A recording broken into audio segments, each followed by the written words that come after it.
नेताको भाषण ठुलो काम भने सानो देश बेचेर बनायो आफैलाई धनी मानो भोट माग्दा घोक्छ हात जोडेर आउँछ जितेपछि 5 वर्ष जनता बिर्सेर जान्छ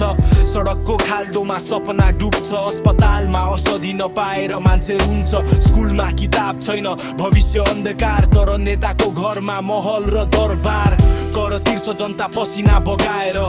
नेता खान्छ पैसा देश बेचेर झुपको नाटक दिनै देखाउँछ टिभीमा आएर राष्ट्र प्रेम गुनगुनाउँछ भ्रष्टाचारको साम्राज्य ढल्नेछ एक दिन जनताको आँसु आगो बन्छ एक दिन झुटको सिंहासन भत्किनेछ एक दिन सत्यको झन्डा फहरिन्छ एक दिन भ्रष्ट नेताको खेल अब सकिन्छ जनताको आवाज आकाशसम्म पुग्छ यो देश हाम्रो अधिकार अब लुट्न पाइँदैन बारम्बार युवा विदेश जान बाध्य भयो आमाको आँखा आँसुले भिज्यो बाबुको सपना अधुरै रह्यो नेताको बैंक भने भरिँदै गयो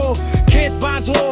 गाउँ सुनसान सपना सबै परदेशको बिमान नेपालको माटो रोइरहेको छ किनकि नेताले धोका दिइरहेको छ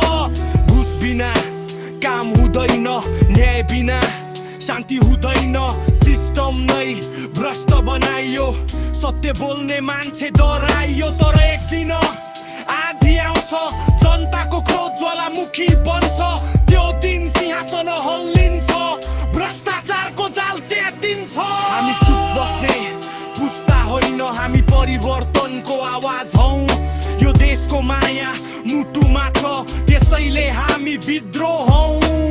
नेपाल सुन्दर हिमालग्लो तर राजनीति भयो कालो देशको धन विदेश पुग्छ जनताको भाग्य किन यस्तो दुख्छ कागजमा योजना करोडौं तर जमिनमा देखिँदैन एक टुक्रो भ्रष्ट नेताको पेट ठुलो जनताको पेट भने खाली रह्यो तर अब कथा बदलिन्छ